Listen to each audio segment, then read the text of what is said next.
and I'll never back down. In the middle of the ring is where I lay the smack down. Against all odds, I will always prevail. So when you step to me, it's like hell in a cell. Greetings and salutations, this is Christopher Daniels. I'm talking to my main man Delzinski right now. Any video game show, any video game channel, any YouTube channel called Vintage Shizzle is indeed hashtag Daniels approved. Yo, alright guys, Delzinski here. Welcome to another We Talk. It's a We Talk weekend, but Weeds is away. Yes, he is having a six-sided party with Mike Tenay. It's the professor's party, so to speak. So he's not here this week, but I have got a very suitable replacement because I am joined by Smack Talks. How are you doing, Paul? I'm good, man. I'm starting to feel like a bit of a regular here. You are. I mean, well, considering that Weeds is partying with Mike Tenay on most weeks now, we may have to schedule you in much more. Yeah, definitely. I can't believe he's treating them to Disneyland. Yeah, well, they're going on all the rides together. I don't quite know what that entails, but there you go. Sure, it'll be a lot of fun. Yeah, indeed. So, I was thinking today, what we're going to be talking about is we are going to be talking about AJ Lee and her departure from the WWE and what that means for the Divas division. Is there any suitable replacements? And in general, you know, her departure did come as a bit of a shock. So we're going to be talking about AJ Lee in detail this week. As well, we're going to be talking about Y2J, Chris Jericho, and that interview that he had on the WWE Network with John Cena. Was it better than Austin? Maybe, maybe not. And what do we all think of John Cena now we've seen this interview?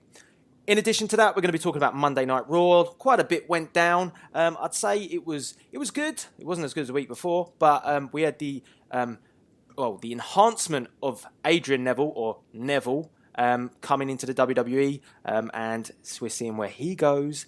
And then we're going to talk a bit about Bray Wyatt and that bizarre promo, and that's pretty much it this week. So we've got a jam-packed show for each and every one of you. So, Paul, let's have a talk about AJ Lee. And obviously, social media kind of blew up with her departure. She had her WrestleMania moment. Funny enough, this actually, we were going to talk about this on last week's We Talk, but the minute we finished recording, then she actually told the world that she was leaving. So, perfect timing, as always. What did you think of AJ Lee's departure? I thought it was a shock. I think the timing for it, just coming up for WrestleMania and then Raw after WrestleMania, I think she'd been out for quite a while. So just coming back in time for WrestleMania, you'd expect her to be sticking around. So the timing of it was really unexpected. It took me by surprise. So that was quite a shock. And the wording of it was kind of weird as well, because it wasn't your typical future endeavored message. It was that I can't remember the exact words, but that she'd retired from wrestling in WWE. Yeah, because we did talk about this a little bit when the departure came up, and it's almost referring to that she's just stopped wrestling. So it's not crystal clear if that's a retirement from the industry. She's going to rock up on TNA? I doubt it. I can't see her going anywhere else. So I mean, that just might mean that this. Well, is it 100% gone? Or could it be a storyline? Could she be coming in as a manager? Well, initially I thought maybe that could be a case. Like the wording kind of sounded like she was still under contract, and we've seen her as a general manager before, so it could be that case. But the way that was handled on Raw this week, they didn't really give it too lot of a mention. Like it was just like a sort of short announcement where they says that the news had been broken on WWE.com, and you know, listening to it back, I don't know if it was like an announcement made to the crowd at the time or if it was just on TV, so they kind of kept it quite small to explain her absence. So maybe that was like something backstage that's gone on. Yeah, the trouble is there's loads of rumours circulating around about this. So I was reading up about the whole talk about the doctor issue with CM Punk, where the lawsuit came into play, and that had generated quite a lot of animosity towards AJ. She's feeling the brunt, obviously, with Punk not being there and him going to UFC. So, I mean, if that's the case, then should we be pointing the finger at CM Punk for AJ Lee's departure? Well, I think there is a little bit of that going on, but yeah, you have to kind of think, yeah, for AJ, it's put her in a really difficult position because everything that's gone on with CM Punk, then it cannot be great the way that sort of she has to interact then with the management at the same time. So I think it is going to be something that's really affecting her, and I wouldn't be surprised if that's sort of led to this decision. Just like that's if it was AJ's decision and it wasn't like something that's been made for her. Yeah, well, the trouble is I was tweeting about it the other day. I was thinking to myself, well, you know, if Punk hadn't gone about his business the way that he did, and yeah, fair play to him, he did voice his views and then he kind of just killed it. He hasn't really gone into any other detail after he did that podcast with Colt Cabana. And, you know, but if he hadn't gone so OTT when he was, you know, bashing management and bashing the doctors, and then obviously WWE retaliated with their video about, you know, there is no bump and all this stuff, and you know they kind of were a bit cheap about doing all of that. But all this time, whilst this was all going on, AJ Lee's just sitting there under contract. So you can imagine when she was coming back, it may have affected her booking. I mean, so she probably thought if retirement was on the cards, to not mention it, full stop. She may have been planning this for quite some time, but you're not going to mention that because you quite possibly get buried. So I think she was smart the way that she orchestrated her departure by going to WrestleMania, getting that WrestleMania win, because that quite easily could have turned to become a loss because of the fact that if she told them she was leaving, I'm pretty sure they wouldn't have put her and Paige over.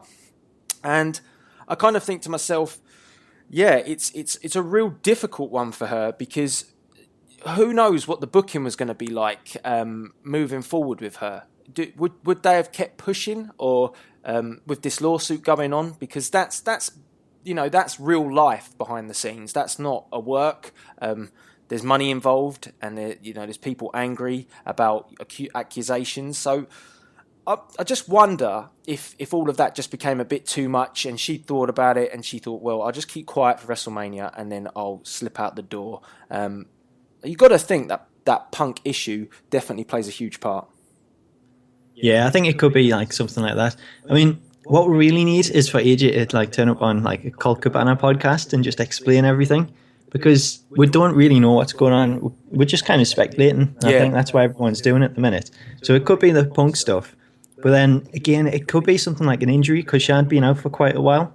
So I know, like when Edge retired, he sort of had that WrestleMania match, and then sort of straight after that he retired. So it could be something like AJ's had like a pretty bad injury, but she hasn't sort of made public, and she's come back, thought, well, you know, I can get through WrestleMania. I'll see like for Raw, and then maybe it's been too much, and she's had to retire for that reason. So it could be something like that with an injury. But until she actually comes out and actually explains what's gone on, then I think we're just going to be sort of speculating at all different kinds of reasons, the Punk stuff. Things that's gone on backstage, the tweet that she sent Stephanie, maybe that put her in a bad position. I mean, yeah, that was controversial. You know, questioning management. I think again when she did this, I don't know.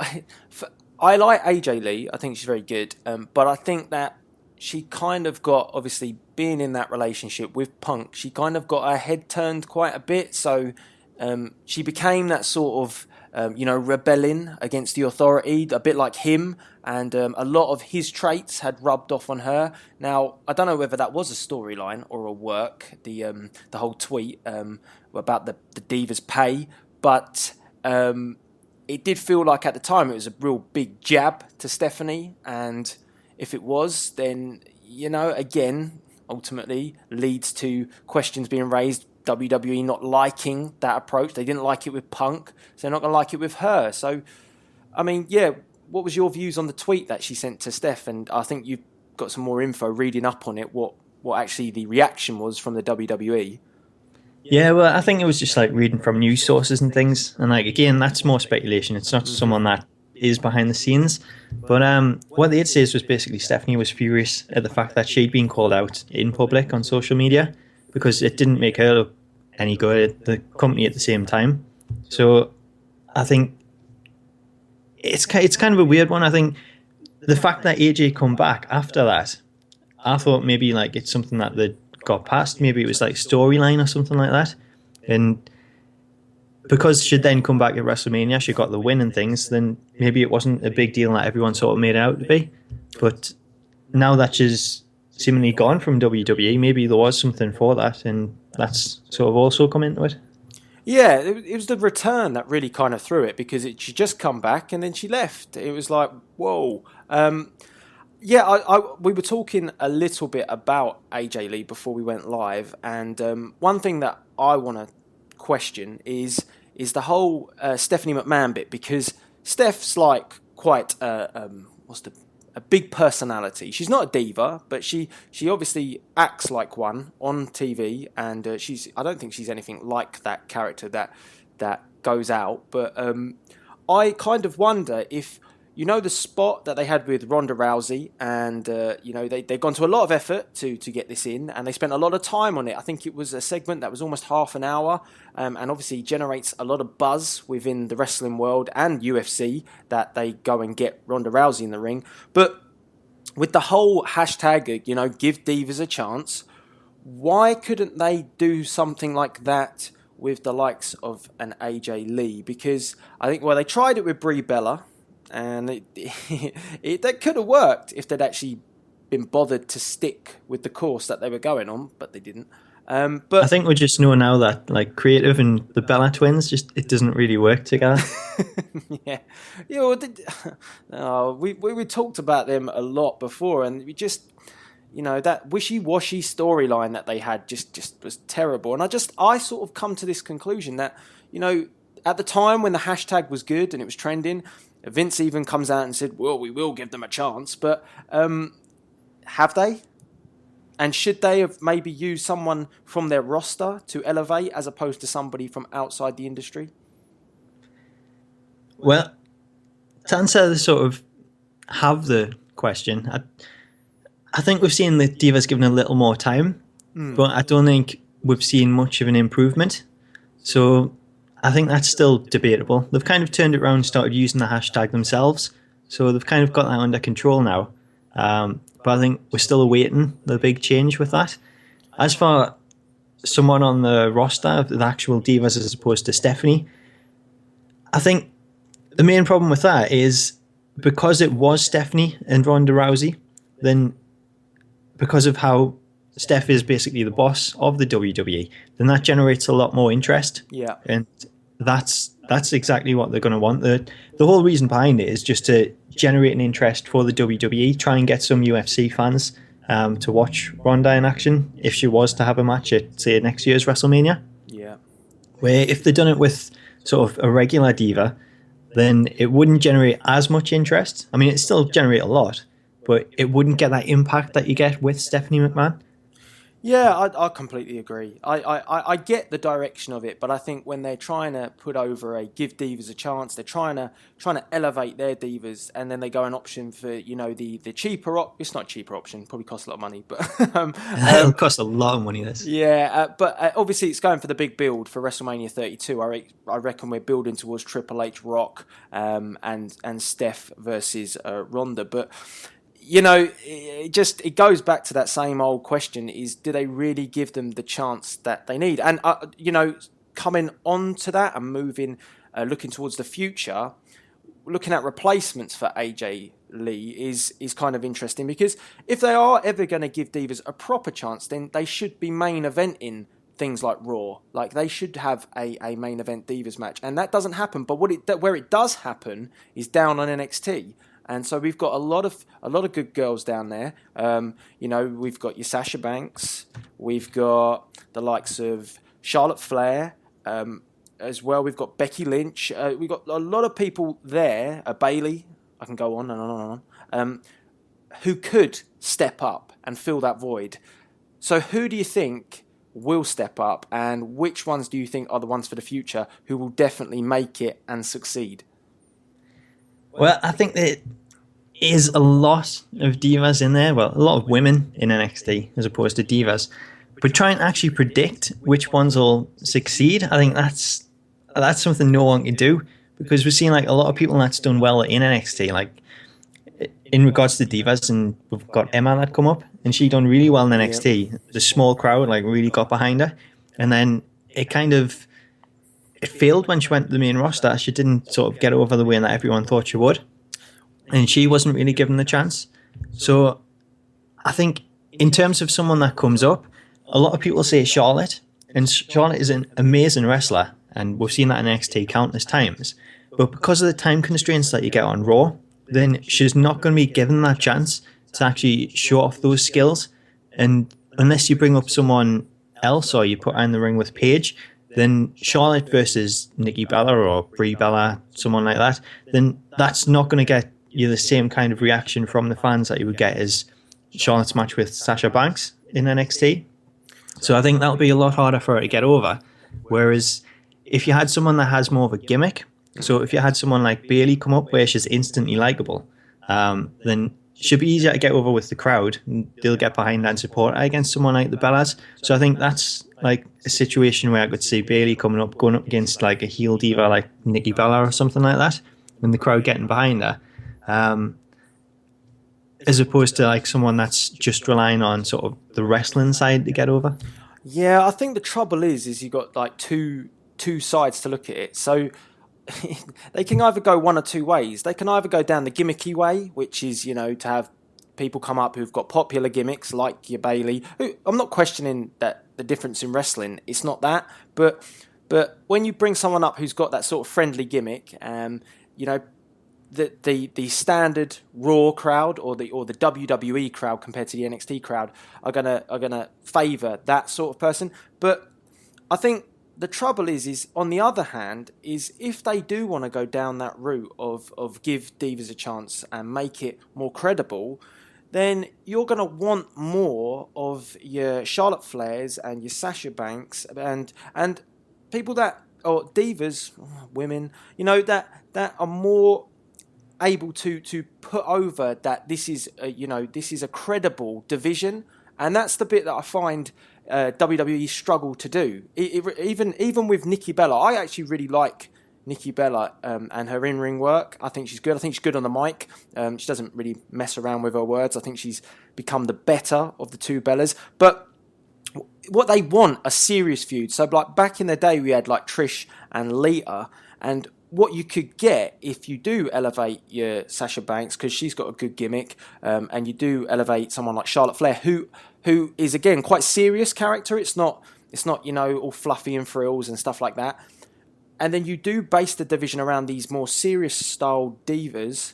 That's really hard to sort of think because that word diva is so annoying. It is, isn't it? But if they did that, then this is a proper division. It's almost like, you know what they've done with the Intercontinental Championship. They've got Daniel Bryan there. People are taking the Intercontinental title more seriously now. You can't, and as much as I like to have fun with things like Eva Marie and stuff, you can't take it seriously when you're throwing in girls that don't have the in-ring credentials and the mic skills to get over, and you know, they don't back it up. So they tried this with Paige quite a lot. Like, Paige does a good job. But do you not find with someone like Paige, they've almost like fluttered off of what her original idea was? She was supposed to be, you know, quite a skillful in-ring diva, hard-hitting. And then they just went nuts on the insane stuff. And then it was almost like, well, now they're just completely going down this route to try and be different. And I don't think it always needs that. You need more serious storylines between two divas in a feud, and they don't do it. And I think you've got the girls there to do it with and bring them up. But this is the problem. If they go down the route with someone like you mentioned, Emma. You know, when she came up, she's obviously got that, you know, thing with the arms, whatever that is. What is that? The Emma dance? The Emma dance, yeah, that thing. And if you've noticed recently in NXT, she's become more, you know, she does it, but she's not really happy about it because she's going heel. But, I mean, that gives her that serious element. And all of a sudden, people are taking that like seriously, and they're thinking, oh, you know, she's got that credibility there. But you know that when she gets brought back to the main roster, they're going to go back to the really cheap gimmick because they just want people to go, hey, you know, it just doesn't do anything for the Divas division. That's what I'm trying to get across. Yeah, I totally agree. I mean, it's like I just said, what you said with Paige there. It's the same thing that because of the time constraints and things, you kind of like I just go out there and have that match, like what I mentioned with Charlotte and Sasha. So they've kind of had to like go back to pushing like other sides of her character out. And I think that's one of the reasons why she's now on Total Divas as well, just to get that side out.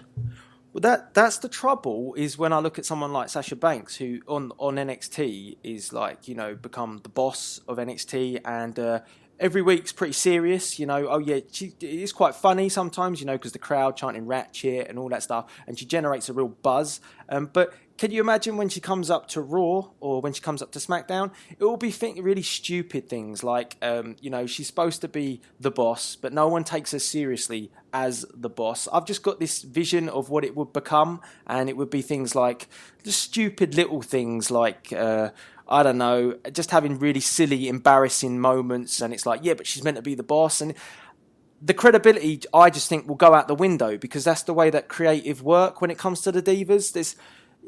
They're just not happy with making it just a serious division. And like you say, imagine giving the main event, what if you had something like Charlotte Flair versus Paige, a 20-minute match to end Raw? Why can't that be done? Because it's not being given the seriousness that it deserves.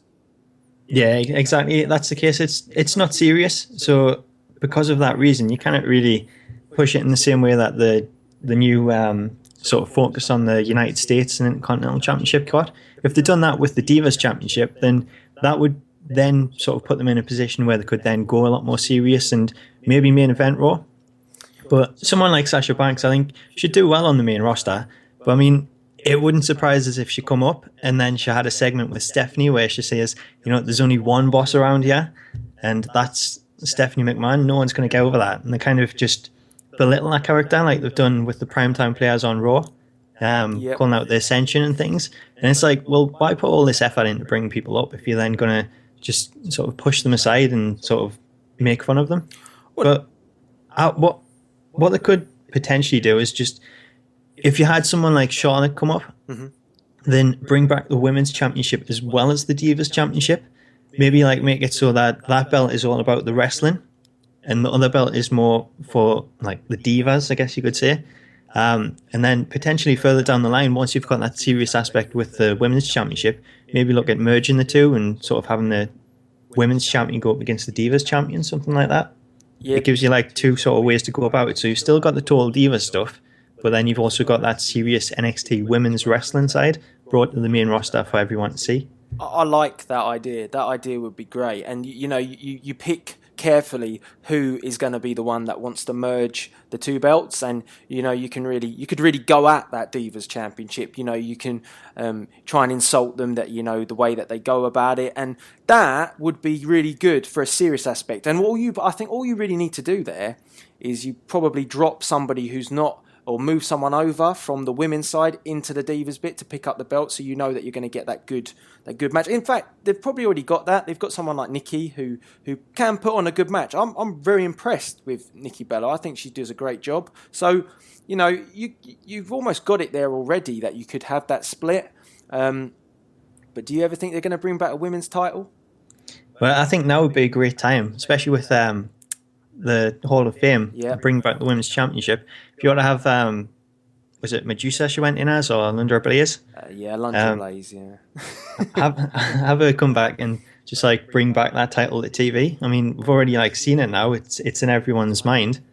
So if she was to give that to someone like a Paige or someone like that to then bring back to TV and mean something again, then I think that's a great time to do it. I'd actually go down that route to go as far as bring back that title with just obviously with new WWE logos. That would give that belt, I reckon, some sort of credibility to it immediately, and have Alundra Blaze hand it over to somebody. That would be awesome. It would instantly just like elevate it above the Divas for me, especially when it comes to wrestling. You could even have a tournament for it, and you could have, that would give the opportunity for the NXT girls to come up and step up. I mean, why aren't we booking Raw, man? We do such a better job. I know. I mean, people out there, get these views over to WWE. We can book it. Hashtag. I mean, there's so much they can do. It's so disappointing that they don't do. They just don't. I personally just think they just don't think they've got enough time for it. But in a 3-hour show, they certainly have enough time for it. Really well, I think we'll get on the Raw later, but this week was a case of you kind of see you didn't have time for it because you had Seth Rollins, Big Show, Kane, and J like out there like pretty much the entire show. Well, it's when the main event just dominates everything, and I thought that they had really flipped the switch. Obviously, we will talk about Raw later, but I thought they'd flipped the switch the week before. But obviously, that's that WrestleMania special show, and then they still kept going in a good direction, but they're taking a few steps back as well. So, I mean, I think we want to get everybody's view about the Divas. There's so much to talk about when it comes to the division. Do you think AJ Lee would be pretty pissed if they did bring back that women's title now, considering? It's the sort of thing. I don't know. Not kind of yes and no. I think if they did and they give like the Divas a chance, then I think it's something that should be missing out on it. I think should like to be involved in that in a new sort of direction for the Divas. But at the same time, I think over the course of the last couple of years, I think she's done so much for the Divas division that she has. Well, I know it's in a bad state now, but if you go back to how it was like a couple of years ago before AJ, then it was probably worse again at that point. And sort of her matches with like I think there's quite a few. The fact that she's gone through with Caitlyn and like all these other ones, and she's sort of brought more focus to the Divas just with her character. She's been aligned with Ziggler, CM Punk, Kane. So there's quite a lot that she's actually accomplished. She's been the general manager of Raw. She's been around the main event and things. So she's brought a lot of focus to the Divas without actually sort of being wrestling in the Divas division at the same time. And I think it's just sort of showed that, Divas can be more than just having an odd 3-minute match or so. They can bring more to different programs if you book them right. I mean, Lana's another example of that. I was going to say that, yeah. Someone like Lana who just good on the mic. I'm really interested to see what they're going to do with her, because if she does split from Rusev at some point, I mean, what's she going to keep the Russian accent? Well, that is the thing, isn't it? Screwed it, haven't they? They've stuck her with it now, so it's either she's like brought up as a fraud and then Rusev gets rid of her, or you can't really do much else, can you? Unless you just take her off TV and repackage her and hope everyone forgets. I imagine they probably go down that fraud route. Possibly that could work in a way, but again, what it does is it doesn't hurt. Well, it does hurt her reputation of building this character for such a long period of time, only for them to just then drop it. So yeah, because it's starting again from scratch at that point, isn't it? Yeah. So this is the trouble. The long term thought process isn't quite there. It's always short term. She's good on the mic. She'll do well with Rusev. So. We'll have to see how it all plays out, but it's all very interesting indeed when it comes to the Divas division. So, I mean, we want to get everybody's views. Get involved via the comment section below, as we always say, and let's talk about the Divas, or the women's division, as we like to call it here on We Talk. So, next up is, the king of the podcast, as I like to think. Talk is Jericho, his hibbity-dibbities, or whatever he calls it. Cool Dad Jericho. I thought it was really good to watch on the WWE Network. Obviously, he had his interview with John Cena. And before we even talk about that, so much controversy around the way that Austin was no longer used on the WWE Network, and this is a regular thing now. I think it's actually a slot, isn't it, where Jericho is going to be talking with superstars. I think. Is it a weekly? I think it's scheduled to happen regularly. So I think that Jericho will be doing more of these. Whether it's a special, whether it's scheduled on a weekly basis, I'm not sure yet.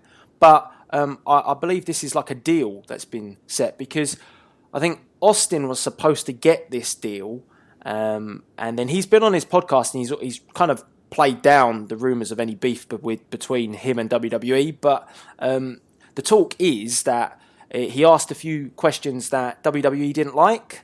So in doing that, Vince didn't like, and that's related to China and the fact that it caused China to come out the woodwork. I think it raised maybe some questions towards Triple H, and Triple H had to make a statement about the things that China was accusing him of, and it all came from Austin's podcast, which, you know what, if you're going to get someone on your network and you want them to ask you hard-hitting questions, I thought Austin was well in his right to do that. But yeah, so I thought it was a bit dodgy that they just kind of scrapped Austin and moved to Jericho.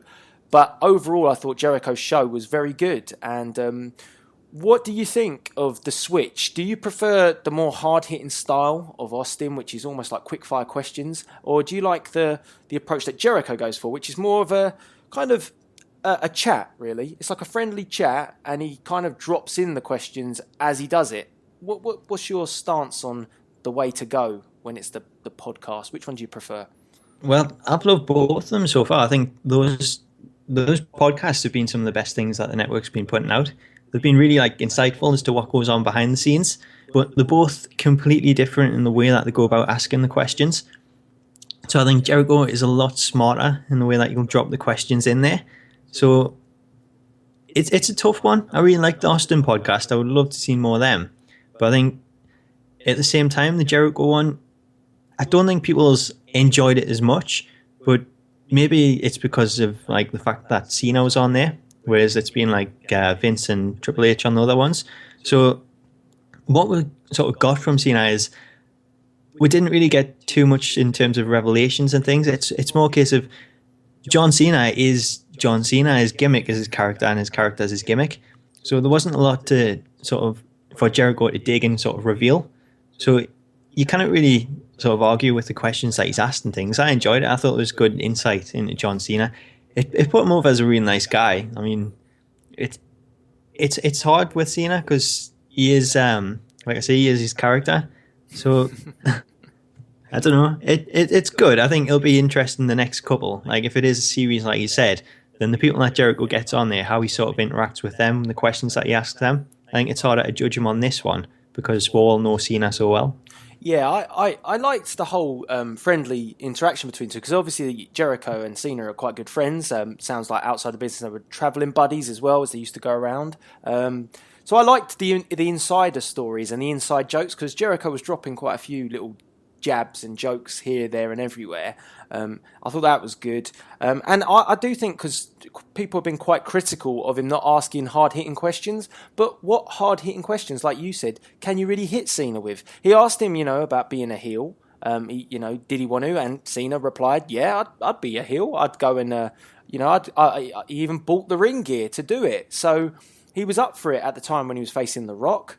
He asked him about The Rock and the issues with The Rock, which I thought was quite insightful.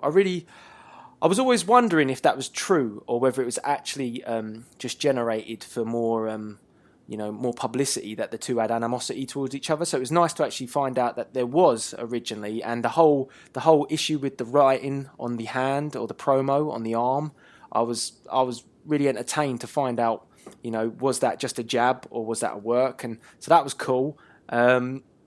So I think he did a good job. I think he asked the right questions and he did it in a way that was not like Austin. It wasn't like, I'm just going to fire at you with a question. And I really like Austin's podcast. I really like the way Austin does his show as well. But I think Jericho does it in a manner that's quite subtle and it doesn't generate too much anger if you just hit, whereas Austin just hits him with a question. Jericho is smart enough to just drop him in. So I thought it was good. In terms of Cena himself, I don't like John Cena's gimmick in the ring. I think it's naff. I think it's dated and it's done. But outside, you can never fault that. I never fault his work rate. I never fault, the way that he works. You always know he's a hard worker. It was great to hear his whole journey, which was nice. Coming from the bottom to the top, the issues he had, who he came up with.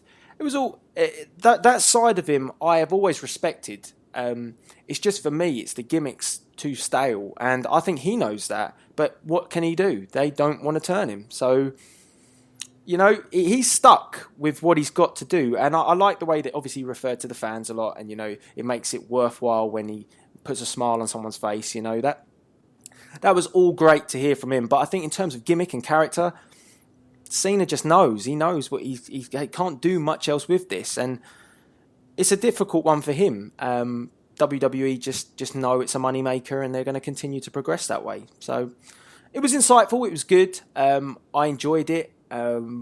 But yeah, like you say, maybe in the coming weeks when we get some other people on this podcast, or when he does do the next one, we might get some more something a bit more juicy to get our teeth into. Who would you like to see on the podcast with Jericho? I think it'll be good to get people on there like Daniel Bryan, Dolph Ziggler, and maybe ask him about how he thinks he's been booked and things. Even people like who I can't really stand at the minute watching in the ring, like Kane and the Big Show, because they've been around for so long. Like, I think they'll have like some sort of good insight as to how the business has changed and things, and what it was like back in the day compared to now. The Undertaker would be a great one. I was going to say that. Yeah, it'd be really good to have on there, wouldn't it? Because you don't always get a lot of views from the Undertaker, and he's. I think his views are very different to what everyone else's because he's been there for so long.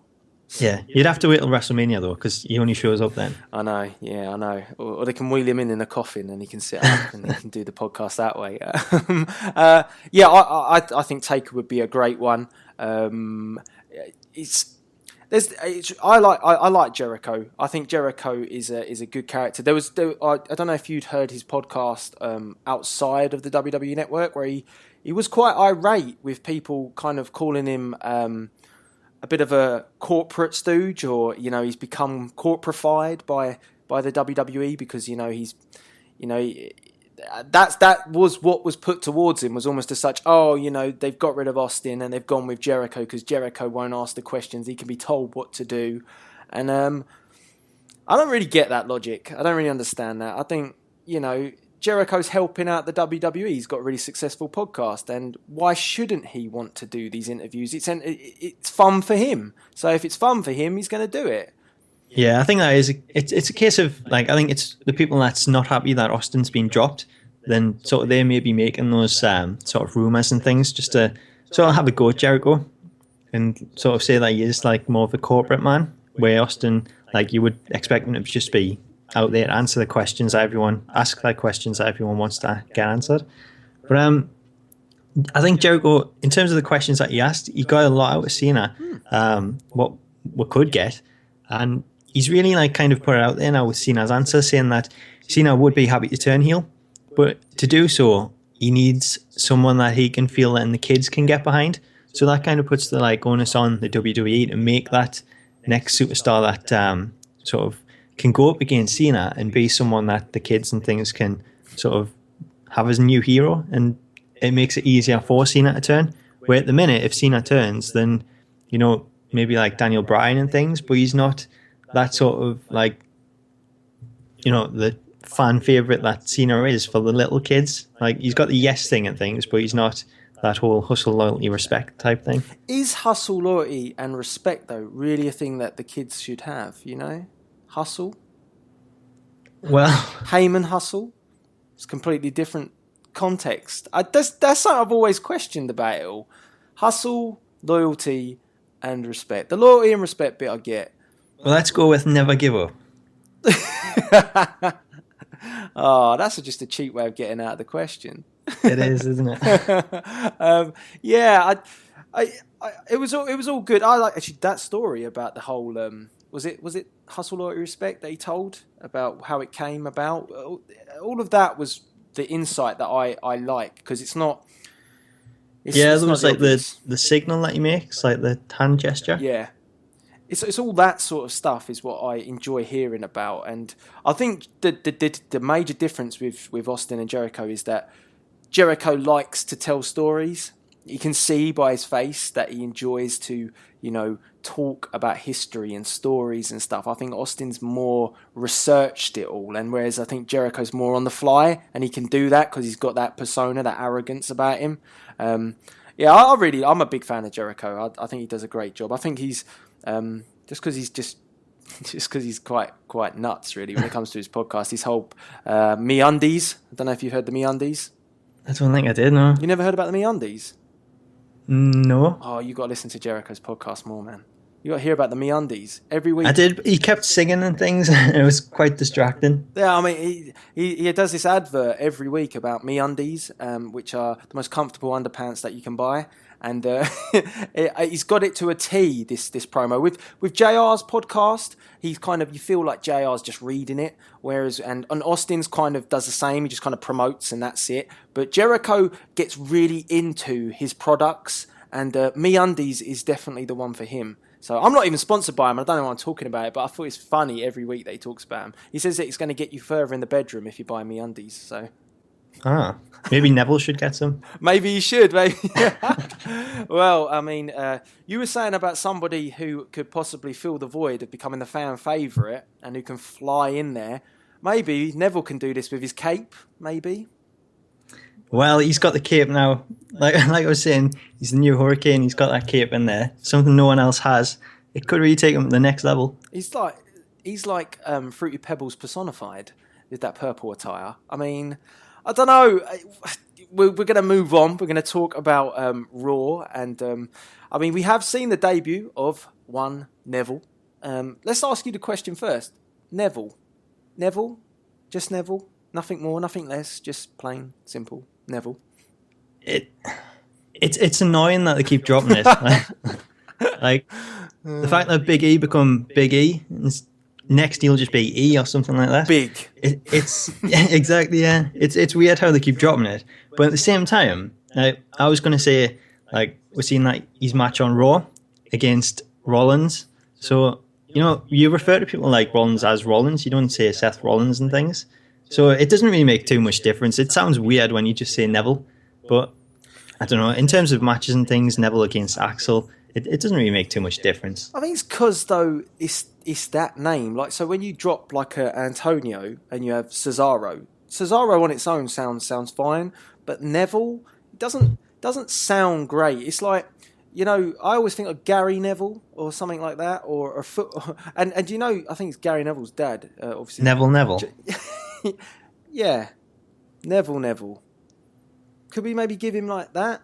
Neville. It's just, I don't know. I'd rather go with Neville than Neville. Neville. I don't know. I just don't. I'm not keen. What other superstars could drop their first name, and sound either bizarre or good? If we had, maybe we could just have Show. We could have Show, couldn't we? We could have Show. What do you think of that? Speechless. I'm just thinking of guys that we could have that possibly where we can. I was trying to think of a couple. I can't think of any. Who else have we got? Well, Cena's a good one because Cena always is called Cena. No one ever calls him unless you're just annoying and call him John. But Cena's pretty easy for the drop. Are we just gonna like do things with like Sasha Banks? We just call her Banks. I don't know. Yeah, go for it. I don't know where this has come from in terms of WWE's logic. It's like dropping the numbers and becoming play buttons and stuff. Which they ever told us why that happened?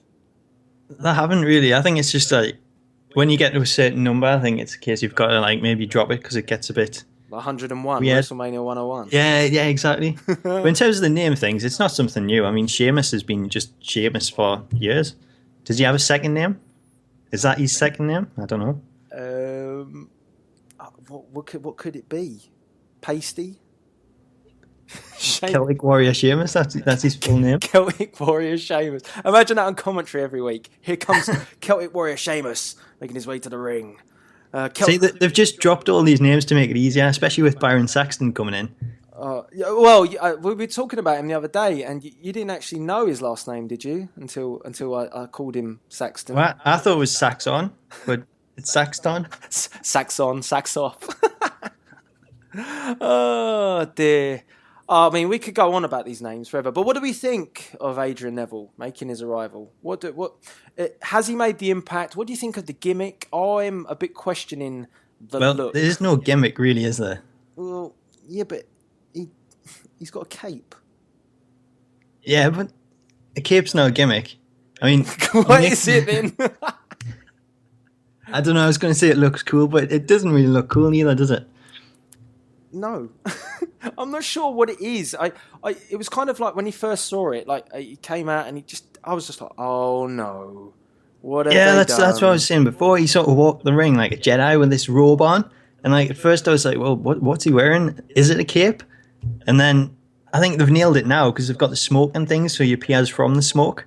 But that first entrance, they kind of blew that. Is it a bird? Is it a plane? No. It's Neville. It's Neville.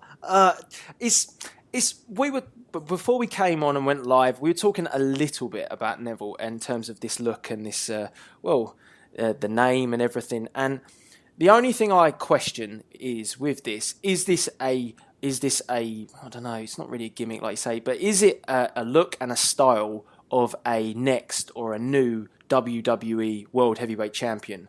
Because you look at guys like Seth Rollins, Roman Reigns, Dean Ambrose, they've all got that own look, and it's not a look that's kind of bright, and it's dark, and it's like the person, and you know, and that always leads to them becoming, you know, champions and things to come in the future.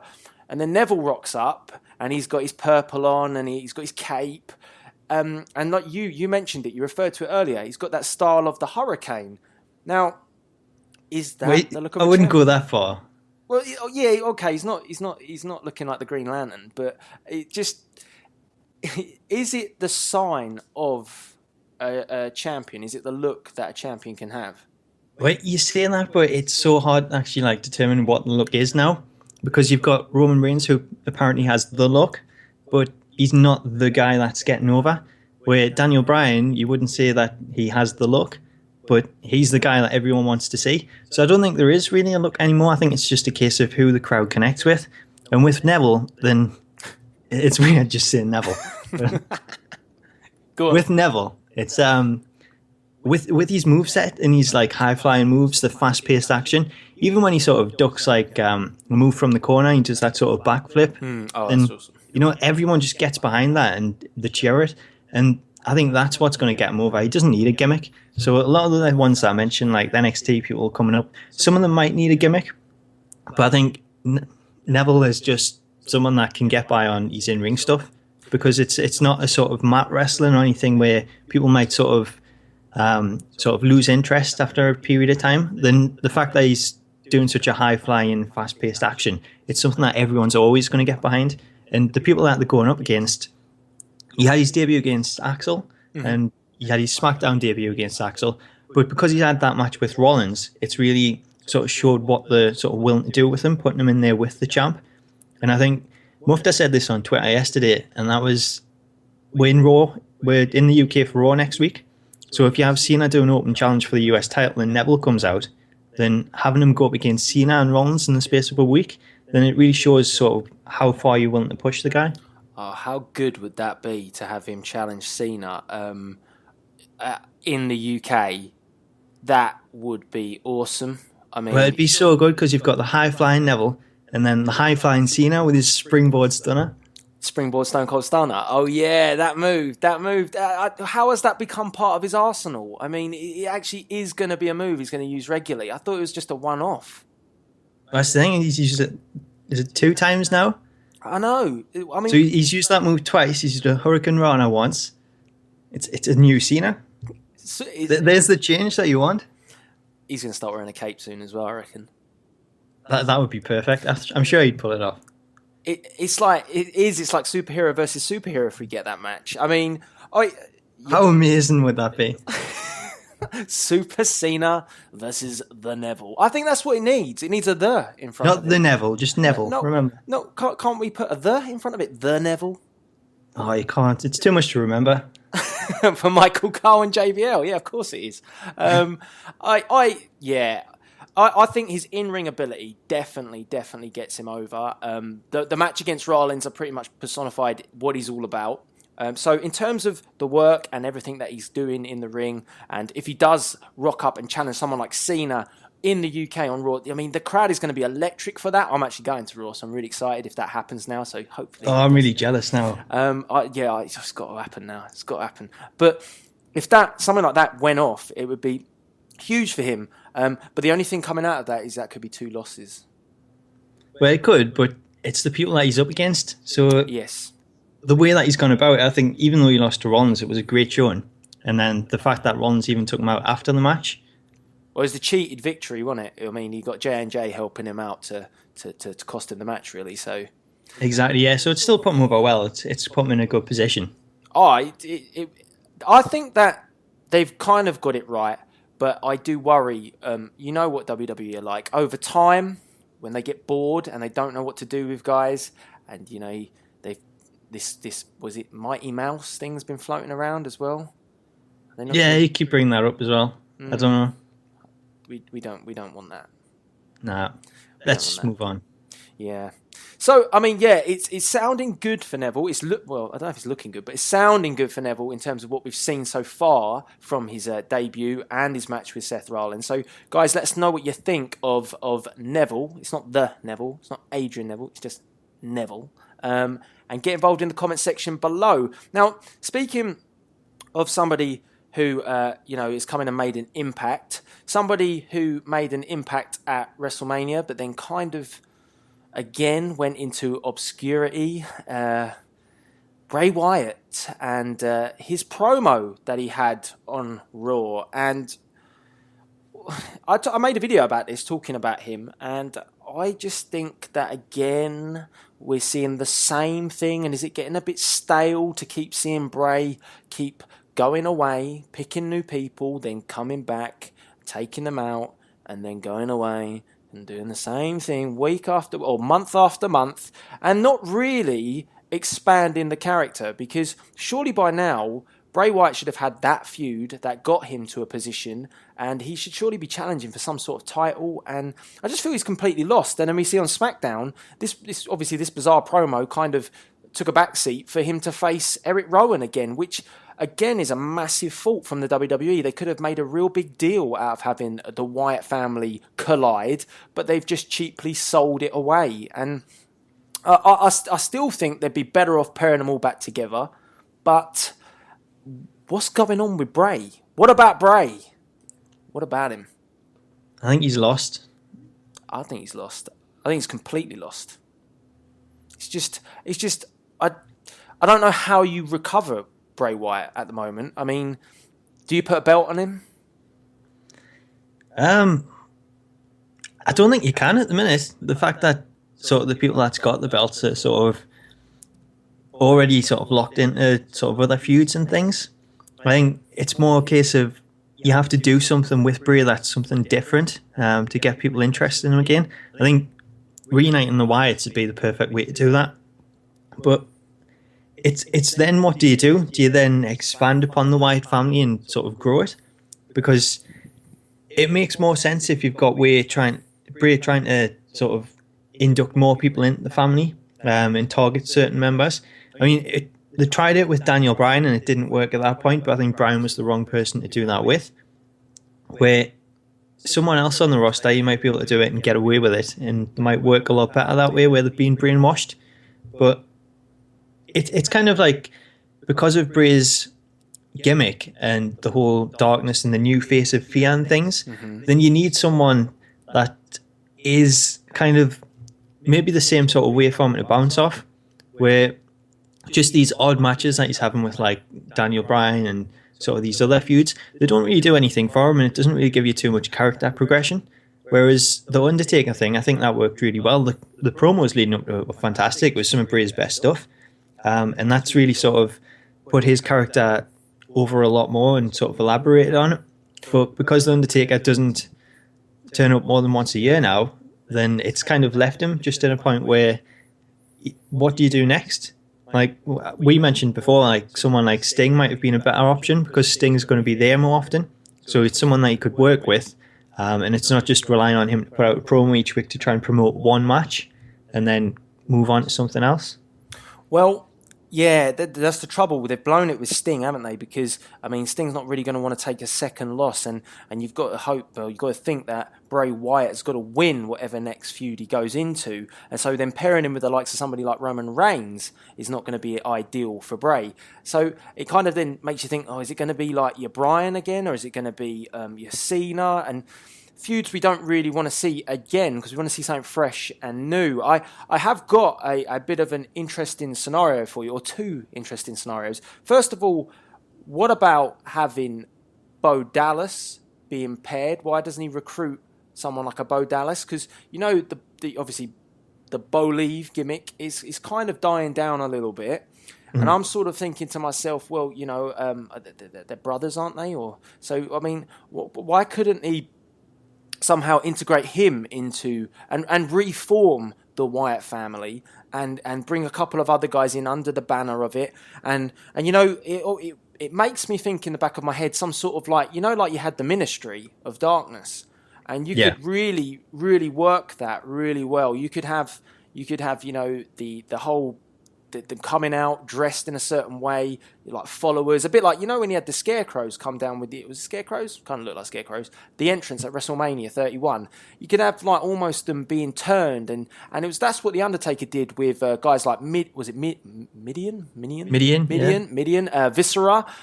That's what he did. So I know it's kind of going backwards and taking a leaf out of the Attitude Era, but why not? Because that could really elevate him. If he's doing this sort of brainwashing recruitment process, he tried it with Daniel Bryan, and they just didn't stick the course, and it was the wrong place to do that. But now, and then lead to a big reveal of what Sister Abigail is all about. Oh. I'm getting so excited, I'm knocking my headset off here. But, maybe this could lead to something where you have that big reveal and somebody is Sister Abigail or something about Sister Abigail. Could work. What do you think? Yeah, I like that idea. I think that'd be perfect. The only thing I would question is the era that we're now in. Yes. I think in terms of the Attitude Era, when things were a lot less reality based and the fans weren't as clued up, then I think the Ministry and things worked so well. It was such a good point. And if Bray Wyatt and the Wyatt family were around then, I think that would be exactly the same. I think that'd go down so well. But now, because everything's a lot more reality based, and I don't know if it'd work as well, but it'd be something that I would love to see. And it kind of gives Bray that sort of the new Undertaker type character, the new face of fear, as he's been calling it. Well, that's surely what they've got to work towards. They've got to work towards him being the new face of fear. And that's a way I think they can do that, by him almost recruiting people and putting the fear into them and then brainwashing them and turning them. And like the trouble is like you say, it's the era that we're in. Could it work or would it work? I mean, it's debatable. I think it would work because WWE have been kind of going back a little bit towards trying to get a bit more edgy. And I think that something like that could be edgy. I mean, the other thing that I want to put to you, Paul, is with regards to who he's going to feud with. I did actually get a couple of tweets from Captain Scott87, so shout out to you.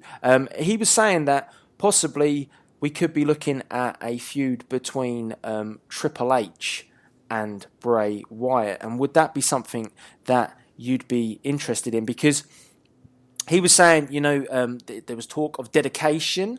And, Triple H built into his feud with Sting about the dedication to the WWE and the power of the Authority. And he was saying that, he also did that, do I have everybody's attention now? And it's kind of a bit like with Punk, and it's that being that rebelliousness. He also does, and I don't know, you can take this as a pinch of salt, he also throws up the old click sign. Mm-hmm. But I think that's just his hand movement because he kind of likes to move. He kind of likes to move like that. So I don't know if a bit like Akeem. Kind of got the hand gestures like Akeem. I love Akeem. He's cool. But could that be a feud? But the trouble is you're going against the King of Burial. So yeah, I think that's the thing. You're going up against Triple H. So the only sort of spiritual thing, the only thing that's going to go on is Triple H burying Bray Wyatt. So it's not something that I would prefer to see. I think because you're going up against Triple H, it's kind of the wrong guy again. Like I mentioned, the trying to induct Bryan into the Wyatt family, and because he was such a big superstar and things, that didn't work. And I think with Triple H, if you target him again, it's another big superstar. Then maybe it's too much, too soon. Maybe you should start out small. Induct a couple of other guys into this family and sort of build up this new Ministry type faction that you mentioned. And I think one way to do that would be using Bo Dallas, like you said. I think that'd be a really good way to do it and just recruit him because his character's not going anywhere really. No. I mean, there's no sort of progression on it or anything. It's just he come up, he done the bully thing, and he's carrying on doing it. It's not changing. He's not getting sort of anywhere with it. So maybe a change for him would do him good as well. It gives him like a bit more focus, and I'm sure he'd get more of a spotlight under the Wyatt family than he will on his own. So that's one thing. And then going back to Cena interview, let's just check the notes on my arm. What Cena said was that even though it's a PG product, you can really sort of push it to the edge. So it's PG, but you can still sort of do extra things. And as long as it works, then sort of nothing's really going to come of it. So they can do that with Bray Wyatt and really sort of push things. And I think that's a good way to sort of induct people like Bo Dallas into the Wyatt family and do these more sort of things where, sure, it's not sort of reality-based, it's more sort of supernatural and things, but it's something different and it sort of breaks up the product and it keeps you entertained and it's not just the same thing throughout. Jesus, how big is your arm? It's quite big, yeah. I mean, yeah. Been down the gym. Oh, I see. You've been working out, yeah. You've been lifting those weights. You got hyped because of Cena, yeah. Yeah, well, I got hyped with Cena, and then I was there with Rock, and he was like, you should remember this, write it on your arm. And I was like, that's a good idea. Cheers, great one. I mean, yeah, I think, like you say, it'd be elevating the guys that need to be elevated, the guys that have got these gimmicks that are kind of running out of steam. And that's exactly what happened back in the day with the Ministry, where he was picking up guys that, you had the Godwins, and that kind of was running its course, and Taker took him in and gave him a new lease of life. And that's what I'd really like. And I think the end goal would be to have a massive feud, but he's assembled this family around him, and that elevates the feud even more. So, this is a sort of scenario. So many scenarios to come up with. I've knocked my headset off this evening, or today. This evening is this morning. Oh my God. Losing the plot. I need to write stuff on my arm. Then I don't get things wrong so much. But telling you, it works. But the end goal I could think of is that, he's assembled this huge family. Let's say he goes and recruits quite a few people, so he's got enough to possibly maybe surround the ring, yeah. And then the lights go out. Let's say it's a Sting promo. Sting's in the middle of the ring, talking about something, I don't know what. And then the lights go out, and the lights come back on, and the whole family is around the ring, yeah. And that is the beginning. And then they all attack Sting. Sting can then disappear, and then Then Sting can start picking off the family one by one, and then he ultimately leads to him versus Bray. And I just think that elevates Bray Wyatt. You could have Bray go over, then take it to another pay-per-view like your SummerSlam, and have Sting ultimately defeat the family and defeat Bray. And that then does no damage to Bray Wyatt. It gives Sting a moment, which I want, because I want Sting to just stay with the WWE. And I just think overall that would be perfect. And, it plays into things that people enjoy. People like to see things that are different. They don't want to see the same old thing. That's what's happened with John Cena. It gives a new dimension to a character, and it really taps into something that he's been all about. And it's about the brainwashing. And he doesn't do a very good job of it anymore. So I think... Yeah, exactly. I think that'll really work. It worked well with Sting. And you can have him sort of go around picking them off using the baseball bat, sort of having them sort of looking around the arena form up in the rafters and things, and just take them out one by one. I think it's a good way to go around it, and it works with Sting's character as well, because it's something that Sting's done in the past and stuff. Yeah, he seems to be the perfect choice, because he's there and he's willing to work, and he's a legend, and you can easily work around him being a legend. So I think it's there for the taking, and I think WWE would be mad not to keep Sting and use Sting, because he wants to do it. Just feels like they kind of told him to go away, which is great. But I think for Bray, he needs someone who he can really bounce off, and that's your guy. I don't know who else they've got there who he can really work with, because everyone else is this sort of reality style. It is, yeah. There's only a few people that you can sort of work with and get that kind of out of it.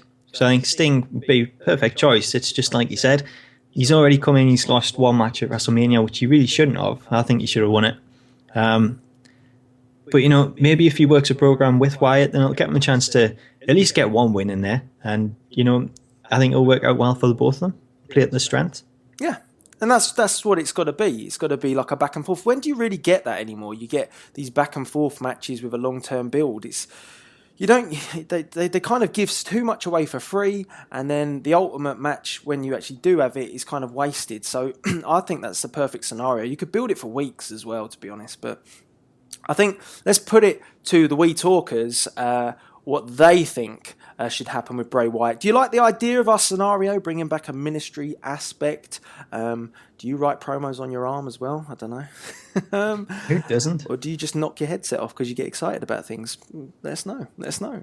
There's so much to talk about this week, and we're kind of drawing to the end of another We Talk.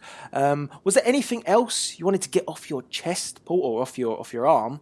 Anything else you wanted to talk about this week? There was something, but it's all smudged. I can't really see what it was. Oh, man. That's the one downside to writing on your arm. I think one of the good things that I seen this week was something that you mentioned, and that was on NXT, Hideo Itami. Yes. Did you watch the whole Road to WrestleMania? I watched. I skipped through the semi-final matches. I want to go back and watch them because they actually look to be really good. And then I watched sort of the final match and sort of the diary type thing that they've done with Hideo awesome. Going up to WrestleMania. I thought that was really well done. That was really great program.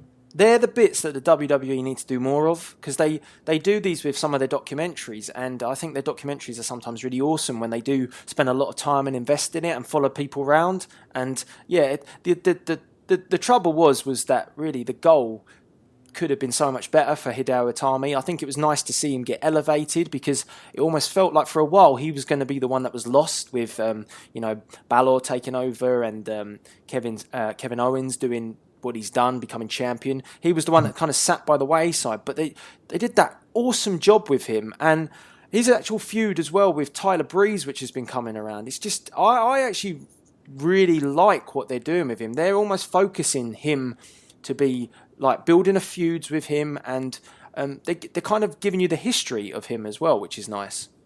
Yeah, they mentioned that quite a bit as well in the final match against Balor, where they mentioned that these two sort of know each other's moves because of the time that they spent in Japan.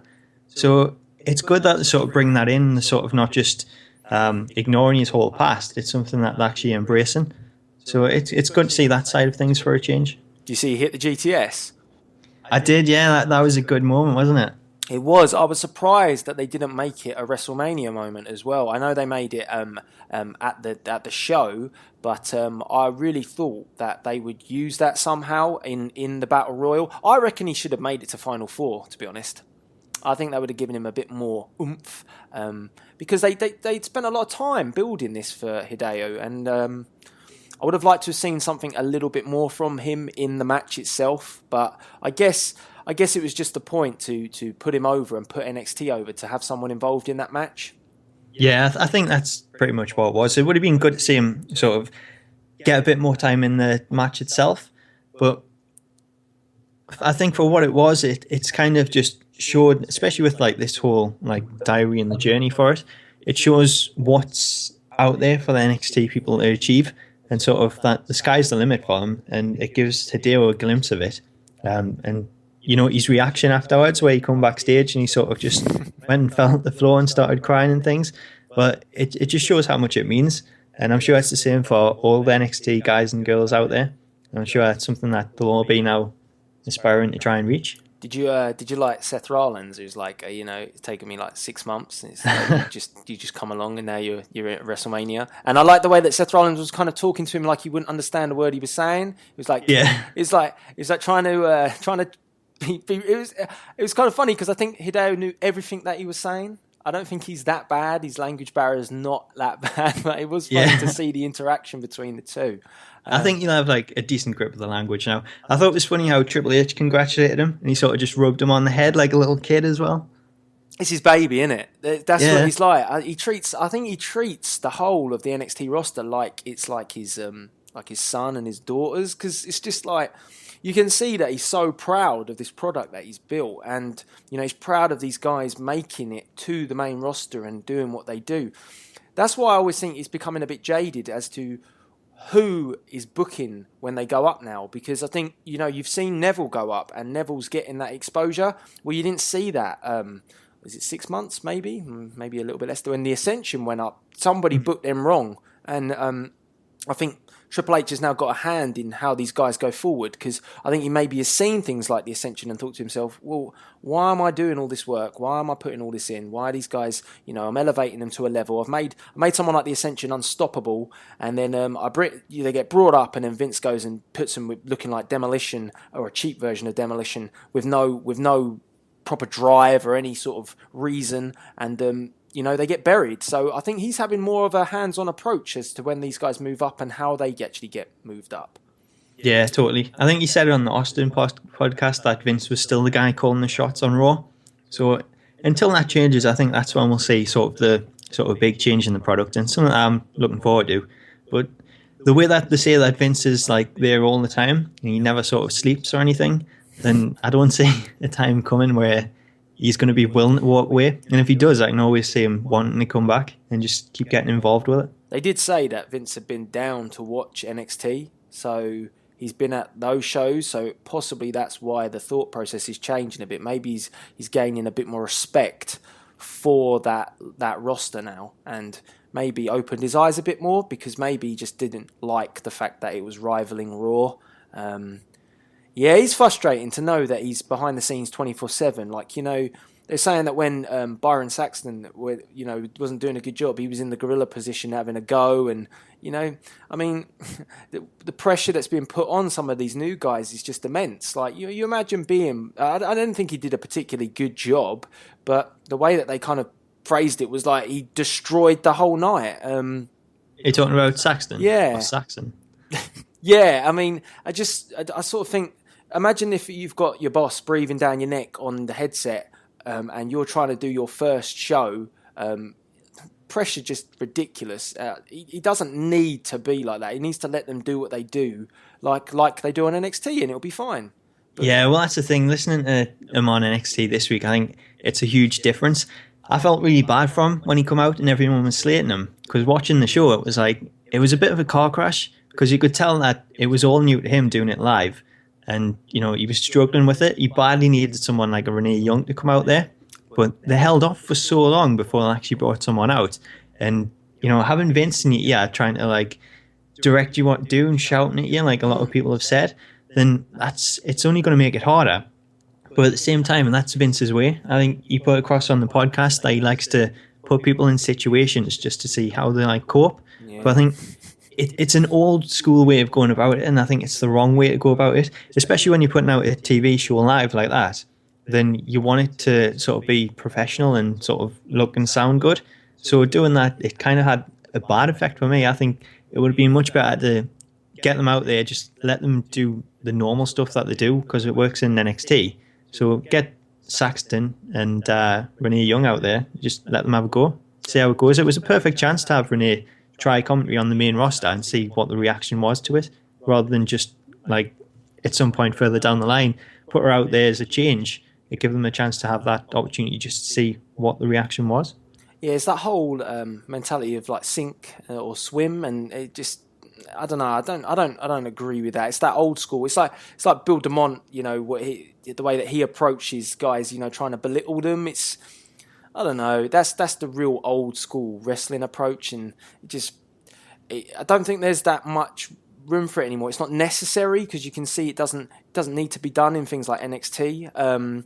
With Renee Young, the bit I didn't understand was, if you're going to wipe out the entire commentary team, then why would you put so much pressure on someone like Byron, who had to step up to that level? What, Renee's there. Renee talks the talk. She does the pre-show. We all know that she can handle the pressure, and she wants to be a commentator. I've seen interviews with The Sun where she said, I think it was The Sun, but yeah, it was. I read that as well. She's saying that that's her goal now. She's really invested in this company. It's not like she's going to move on and do like Jonathan Coachman, move to somewhere else now. She wants to be there for the long term. She's got invested in the product. So, and Vince is pretty high on her. So you kind of think, well, there was your chance. And why did they decide to wipe out the entire team? I mean, it was fantastic to watch, to see them all get taken down. But it was enjoyable. But I don't know, because they all got taken out, I thought maybe something had gone wrong and maybe one of them had actually got hurt or something. Because it seems strange that they took out all three and Saxton was just out there by himself. I'll be honest. I think Booker T's a horrendous introduction to the commentary team. I don't like Booker on there. I think there's so many other like choices they could have brought in instead of him. Even JBL, like he'll have his moments, but a lot of the time it's just annoying to listen to. And that's when you've got Cole on there as well. The trouble is with Cole is I think let's just put it this way, you appreciate what he does when you see someone like Byron come out and struggle like that, because you just know how much they are in Cole's ear. Like they're probably like, no, you got to promote the network next, and then you've got to do this, and then you got to hype this. When is there time to call the moves when you've got somebody just doing that all the time? And he's got to remember all of that. And JR said in his podcast he could not work in the WWE anymore because that commentary style is gone. It's all about promotion, and I'll give credit. Michael Cole does do that well, but it's not the commentary that we want to hear. So, yeah, exactly. And it's not just that though. It's not that he doesn't really get a chance to do the commentary. It's like the bickering that you'll have between the commentators that really distracts from the match. Silly jokes and stupidity on builds and calling moves wrong just because he thinks it's the move. Like JBL, when he called the Scorpion Death Drop, I think he called it a Stinger Drop. Come on, do your homework, man. For me, they totally buried the Sting match in aspects because they just kept saying to him, JBL, I watched this WrestleMania match like 4 or 5 times now. JBL says one line that I think sums it up. He goes, it's him against us. And the whole build around that match was not WCW versus WWE. And he had to say that line. And I thought, that just sums it up. You're just freaking delusional. And you've been told to say that probably by Vince. I don't know. The commentary team is saved maybe for next week's We Talk. Maybe we should cover that in a bit more detail because I'm sure we could rant and rave all day long about them. Yeah, I'm sure there's lots of others I would rather see as well. Exactly. It'd be good to maybe put across some people that we think would work as the commentary team. Why not? Why don't we do it? Yeah, and put together one team and compare them. Exactly. I can do the oh my god moments. I can smash my headset off, and then you've got it all written down on your arms. It'll be perfectly fine. There you go. We've got a plan. As long as you just don't sweat like Brock Lesnar, your promos will be in deep shit. Yeah. So that kind of brings us to the end of another We Talk. It's been great to have you with us this week, Paul, or with me this week. You're going to make a return next week because Weeds is probably on a boat somewhere partying with Mike Tenay, or he's probably on a ride. I don't know. That's if he comes back.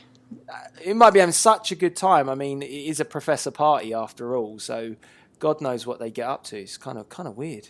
I don't even want to think about it. I don't want to think about it. It's so odd. But if the dungeon was enough. I mean, yeah, exactly. He's been in the dungeon. Now he's gone to Disneyland with Mike Tenay. What's next? I'm sure there's a dungeon under Disneyland. I don't want to know. I've got all sorts of visions. I got in my head at the moment Mike Tenay dressed as Seth Rollins in some sort of gear like that, and the original Professor Weed's just loving it. Loving what? Whatever hanky panky those two want to get up to. All those Disney characters. Yeah. I mean, yeah. So I don't think Weeds is going to be back, and I'm sure he's going to love listening to this when he comes back. But if you're happy to come back next week, you're more than welcome. I would love to come back next week. Awesome. So, is there any sort of things you want to promote this week? Anything you want to put out there in terms of the Smack Talks channel? Fire away. Just head over to the Smack Talks channel, check it out. A couple of community showcases on there, and hopefully a couple of other things for next week too. Cool. Yeah, make sure you give. I'll leave obviously our links. Follow me on Twitter at Delzinski. Follow Smack Talks on Twitter as well. I'll make sure I put that all in the description box. As well, tonight, make sure you check out Saturday Night Main Event. We are on the road to Extreme Rules. We're on the road to the proper Extreme Rules because I so timely placed it that we have the WWE event as well. But make sure you do go check out that tonight at 8 p.m. UK time.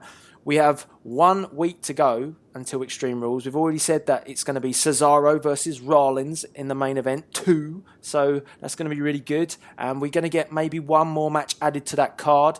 All that info, head over to delzinski.com. Make sure you check that all out. So much going on at the moment. But yeah, make sure you go and check that all out.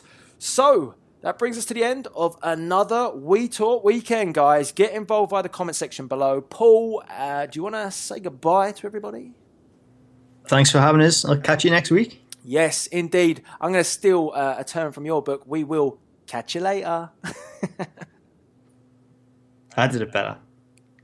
All right, calm down. Hi, wrestling fans and gamers. Velvet Sky here, and I just want to say I've been hearing a rumor that Delzinski.com is the best place for video gaming and wrestling content. Now, if you're a wrestling fan and a hardcore gamer like myself, then I suggest you check out Delzinski.com. You will not be disappointed. Holler!